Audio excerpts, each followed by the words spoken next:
Regardons ensemble le TP sur la constante de Faraday. Donc cette constante, on l'utilise souvent dans l'étude des piles électrochimiques ou des électrolyses. Et le but de l'épreuve, ça va être d'estimer cette valeur F de la constante de Faraday.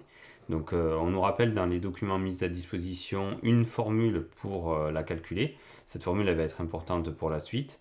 On nous donne également des indications sur l'iodure de potassium. Alors pourquoi sur l'iodure de potassium? Tout simplement parce qu'on va devoir faire une électrolyse dans laquelle on va avoir une solution d'iodure de potassium.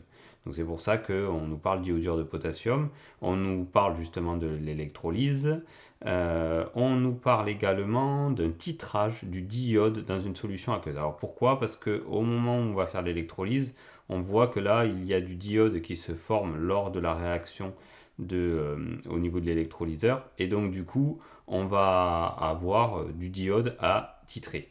Donc l'équation du titrage, elle est là, mais on n'en aura pas besoin parce qu'on nous donne toutes les formules.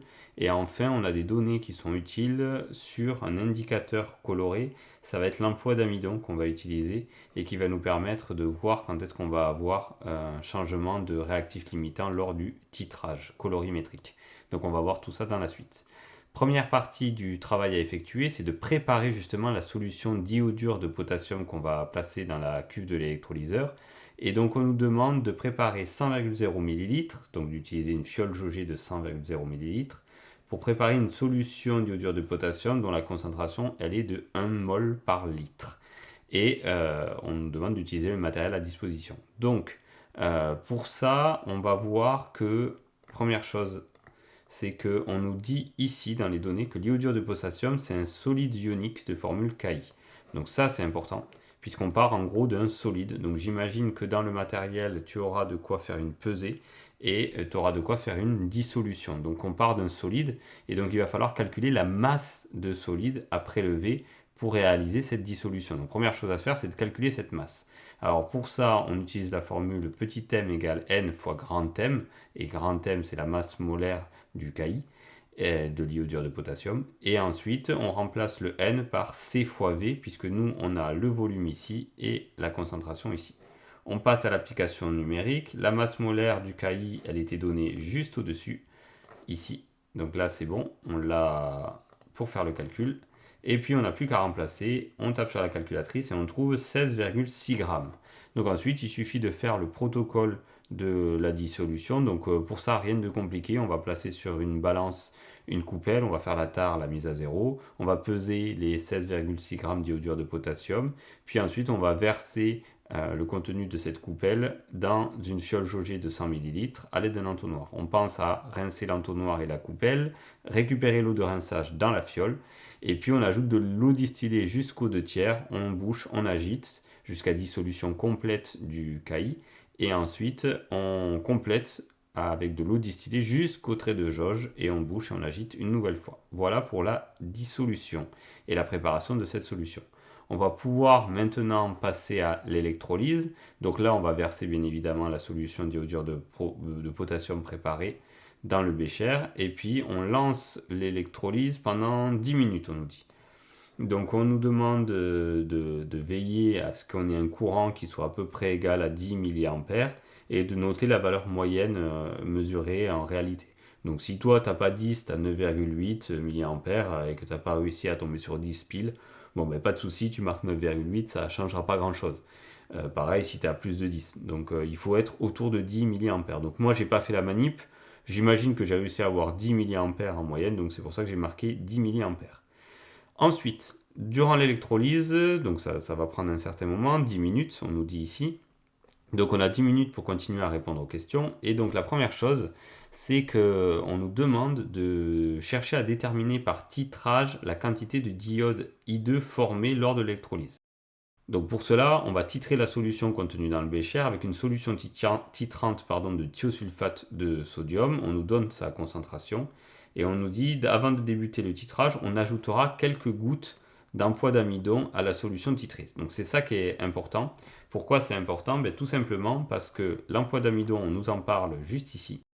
On nous dit que l'emploi d'amidon, il confère au mélange une couleur bleue foncé en présence de I2. Donc tant qu'il y a du I2, ça va être bleu foncé.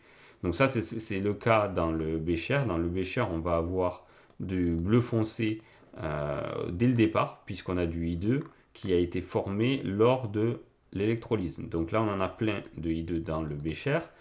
Donc on lance le titrage, la coloration de la solution est bleu foncé, et puis au fur et à mesure, on va avoir de moins en moins de I2, mais on ne va pas le voir, parce que ça se fait, le changement de couleur, d'un seul coup, ça va se faire.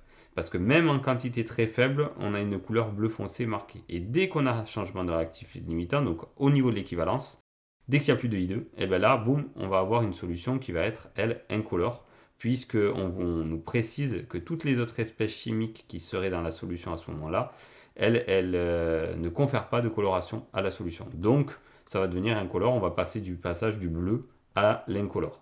C'est ce que j'explique dans la suite ici. Donc là, c'est à toi de l'expliquer aussi en faisant des phrases et on enchaîne. On nous demande de préparer le montage du titrage, donc remplir la burette, préparer l'emploi d'amidon, tout bien. Et dès qu'on a fini les 10 minutes, là, on met en œuvre ce titrage. Donc on va relever la valeur du volume équivalent, hein, je l'ai noté ici. Alors moi, j'ai pas fait la manip, hein, j'imagine que j'ai 6,2, tu vas comprendre pourquoi après dans les calculs, je me suis arrangé moi. Toi, tu marques bien évidemment ta valeur que tu auras trouvée. On n'a rien de compliqué à faire puisqu'on nous donne directement à l'équivalence la relation pour calculer la quantité de matière de I2 et justement on nous demande de la calculer. Donc j'applique justement cette formule qui est ici et je remplace ici la concentration C' par la valeur qui était donnée juste au-dessus, qui est là, voilà, ça c'est la concentration en thiosulfate de sodium. Et le VE, il faut penser à le mettre en litres, donc c'est pour ça que j'ai mis x 10-3. Lui, il est en millilitres, je l'ai exprimé, et donc je mets x 10-3 pour l'avoir en litres. Je fais l'application numérique et je trouve 3,1 x 10-5 mol. Donc je continue. Ensuite, comment estimer la valeur de la constante de Faraday?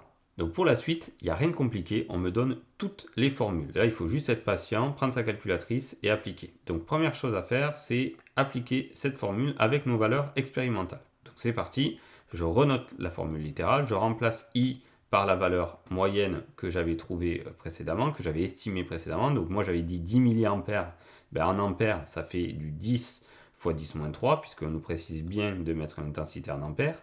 Ensuite, pour la durée, on avait dit 10 minutes. Donc moi, j'ai réussi à faire 10 minutes pile poil. Hein. Si toi, tu as fait 10 minutes et 10 secondes parce que tu t'es raté, que tu n'as pas vu que quand c'était 10 minutes pile poil, pas grave, tu mettras 10 minutes et 10 secondes. Donc là, il faut convertir en secondes par contre. Donc moi, comme j'ai que 10 minutes, 10 x 60. Si toi, tu as 10 secondes en plus, tu ajouteras les 10 secondes en plus. Donc ça fera 10 x 60 plus 10 secondes. Donc tu mets des parenthèses là et ça se fait bien. Ensuite, divisé par 2 fois n de I2. N de I2, moi, il est ici. C'est le titrage qui m'a permis de le déterminer. Et donc j'ai noté la valeur ici. Je fais l'application numérique et je trouve 9,7 fois 10 puissance 4 coulomb mol moins 1. Alors attention aux unités. On nous précise, alors c'est pas ici l'unité de la constante de Faraday, c'est pas ici qu'on nous la précise. Ça va être un peu plus haut. Elle est précisée au tout départ, je crois, de l'énoncé. Voilà, elle est là. Donc là, si tu t'en rappelles pas, il va falloir bien lire parce que un résultat sans unité, quand il en a besoin d'une, ça peut te faire perdre des points. Donc je te conseille de bien mettre l'unité ici.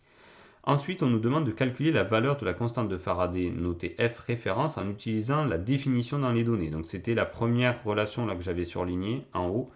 C'est E fois NA. Avec E, la charge élémentaire, et Na, la constante d'Avogadro.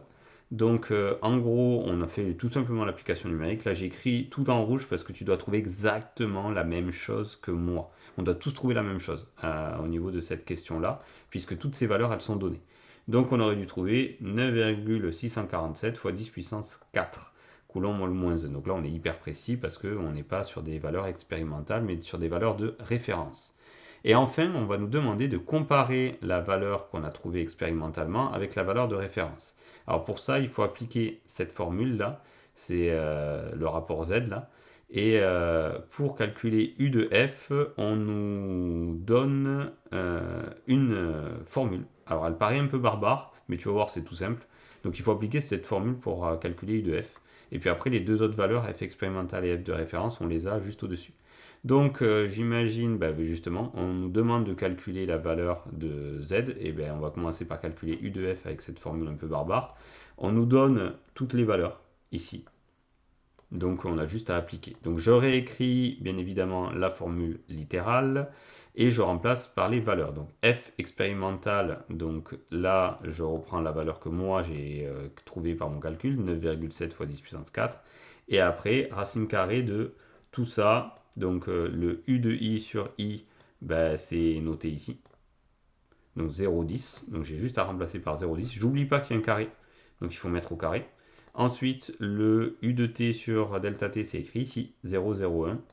Donc je le mets ici. Ensuite, le u de VE sur VE. Alors là, attention, j'ai que u de VE, c'est normal. VE, c'est le 6,2 ml que j'avais trouvé pour le volume équivalent que j'avais noté ici, moi. Donc toi, tu mettras ta valeur, bien évidemment, le jour J. Et enfin, le u de C' sur C', ça c'est noté ici, et donc tu recopies directement la valeur. Pareil, tu n'oublies pas le carré. On passe à l'application numérique et on trouve 1 fois 10 puissance 4 coulomb mol moins 1. On passe au calcul de Z, puisqu'on a toutes les données maintenant. Donc on a fait l'application numérique. F expérimental, ça c'était moi qui l'avais calculé juste avant avec les valeurs de l'expérience. Celui de référence, c'est celui qu'on avait calculé tous, on a tous la même valeur. Et puis là, U de F, on vient de le calculer ici. Donc cette valeur, elle peut également varier. On fait l'application numérique et on trouve un Z inférieur à 2. En tout cas, moi, je trouve un Z inférieur à 2. Donc, je peux considérer que ma valeur de F expérimentale, elle est en accord avec la valeur de F de référence, c'est-à-dire la constante de Faraday de référence. Si jamais tu trouves un Z qui est supérieur à 2, là, toi, tu dois répondre que non, ce n'est pas en accord. Soit il y a une erreur au niveau de l'expérience, ce qui est le plus probable, soit au niveau du titrage, tu t'es planté quelque part. Voilà, on a terminé le montage, on peut défaire la paillasse, ranger tout ça et sortir avec le sourire parce qu'on a réussi. Voilà, ces éléments de correction sont terminés, j'espère que ça va vous aider et à bientôt.